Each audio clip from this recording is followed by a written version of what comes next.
I am Ozan Karsavuran, and I am a postdoc in the Applied Numerical Algorithms group. And today I am going to talk about staleness and communication optimizations for distributed-memory parallel stochastic gradient descent algorithm. So, stochastic gradient descent algorithm has many important applications, and one of them is the recommender systems. And recommender systems are used by companies which are selling anything over the internet, for example, Amazon, Netflix, Yahoo, and something like that. And they make recommendations to their users based on some known data. And this problem can be modeled as a matrix completion problem. And stochastic gradient descent algorithm is a popular and efficient way of finding solution to this problem. So what is the matrix completion problem? We start with a sparse matrix R, which actually stores the known data, the ratings given to the items by the users. And this matrix rows represents the users, columns represents the items. And the non-zeros itself are the ratings given by the user I to item j. And then we factorize this sparse matrix into dense W and H matrices by minimizing an error function. Then we can estimate a missing entry Rij by an inner product of corresponding Wi and Hj rows of the factor matrices. Then how SGD algorithm works? It iterates over the known ratings Rij's and it updates corresponding Wi and Hj factor rows using the gradient of the error function.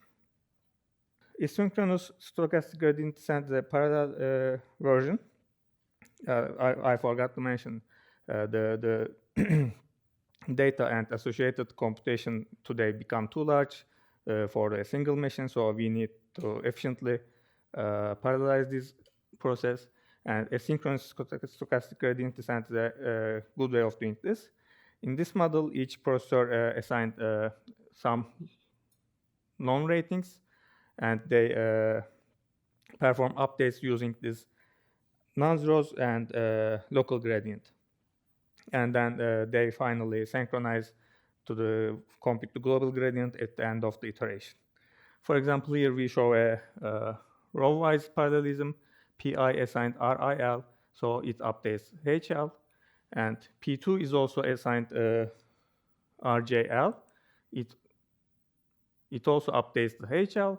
However, P2 is unaware of the update made by P1. So P2 uses HL's stale version during its update.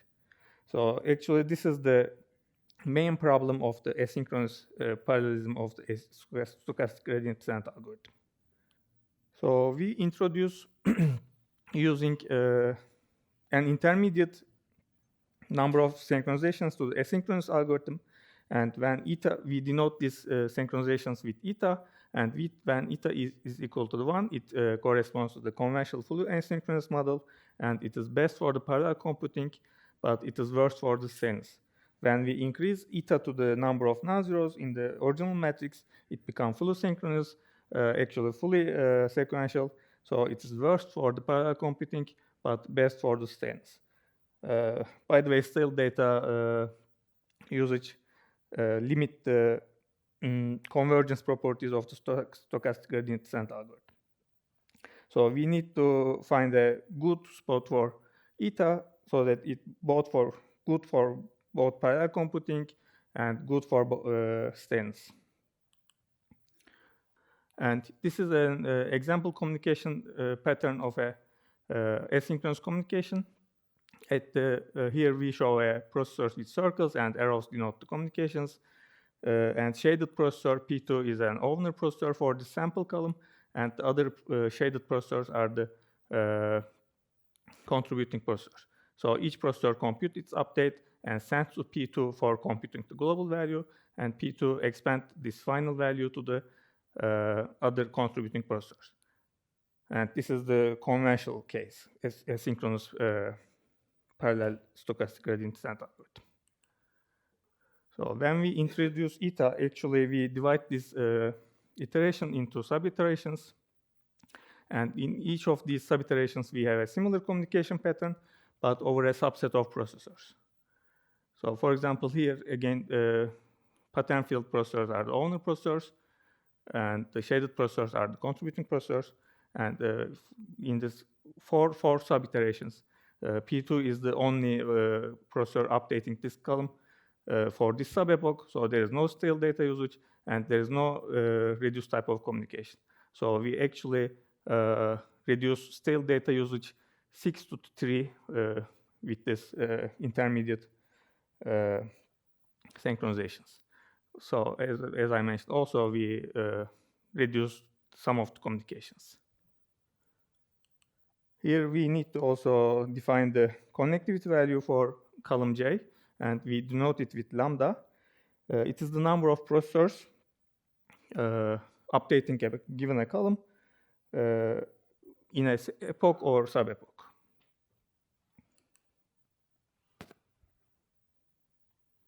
So we have two important metrics for the parallel asynchronous SGD. It is the stale data usage and communication volume. And our research showed that actually both of them are decreasing with decreasing lambda j, and they decrease with increasing eta. However, I mentioned that increasing eta decreases the parallelism. So instead of increasing eta uncontrolled way, we propose minimizing lambda max value, which is the connectivity of the column with the maximum connectivity. And when eta equals to the lambda max, there is no stale data usage. It doesn't need to be higher. And actually minimizing the lambda max helps to balance the lambda values itself, and it is also beneficial for our parallel implementation. So we proposed a hypergraph partitioning algorithm with a novel cut size metric, where the cut size metric is the minimization parameter of the hypergraph partitioning. So this model helps both balancing lambda j values and minimize the lambda max value. We performed experiments to answer these questions. Do staleness and communication volume metrics decrease as eta increases, which is our expectation, and how much do we actually benefit from proposed hypergraph partitioning model, and does our algorithm actually scale? We compared two partitioning algorithms. The first one is the random. We randomly partition the input matrix in a balanced way. And the second one, HP lambda square, is the proposed hypergraph partitioning model minimizing the lambda max value. We performed experiments in a cluster with 88 nodes, and these nodes are connected by an InfiniBand network with factory topology, and each node has 128 AMD cores and 256 GB of RAM. So the first optimization is for the staleness, which we believe increase the convergence of the algorithm. And here the blue lines show the random partitioning, and the reds are for the hypergraph partitioning. So yes, actually increasing eta decrease the staleness values. And the more important conclusion from here is that actually the hypergraph partitioning model benefits more from increasing eta. So the gap between these two models increase as eta increases. So the second metric is the volume of communication, and we can conclude the same results because both metrics are controlled with the same eta and lambda values. And as a result, we achieved the same expected results for the volume as well.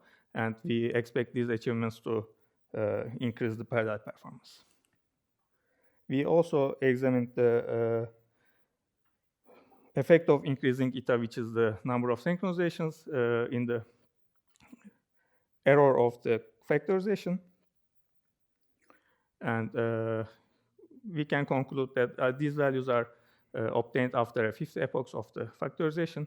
And we can conclude that actually, decreasing the staleness also decrease our achieved error, and generally hypergraph partitioning achieves lower errors. I would like to remind you that eta equals to 1 here is the conventional asynchronous parallel SGD and should be considered as a baseline. We also performed strong scaling experiments, and we fixed eta to 32 and used up to 512 processors. And our algorithm scales well, and hypergraph partitioning scales better. To sum up, we introduce eta, which is the number of intermediate synchronizations to the asynchronous stochastic gradient descent, which decreases the staleness and communication of volume. And we developed corresponding parallel algorithm and intelligent partitioning algorithm correspondingly. And we achieved a better stochastic gradient algorithm than we may achieve faster recommender systems. And as a room for improvement, our partitioning algorithm performs well, but we believe there might be better ones. And I would like to thank my contributors from Bilkent University. That's all. I will be able to answer your questions.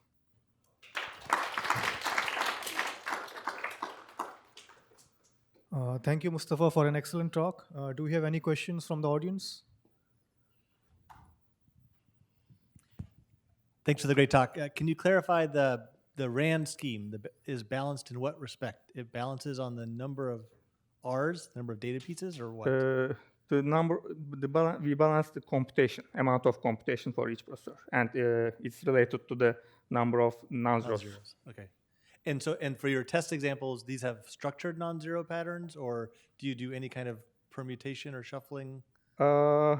No, I mean, in the random case, there's a default shuffling, but in the hypergraph case, there's a vertex relabeling also. But yeah, I mean, there's nothing in purpose, but the algorithms in nature contain such permutation.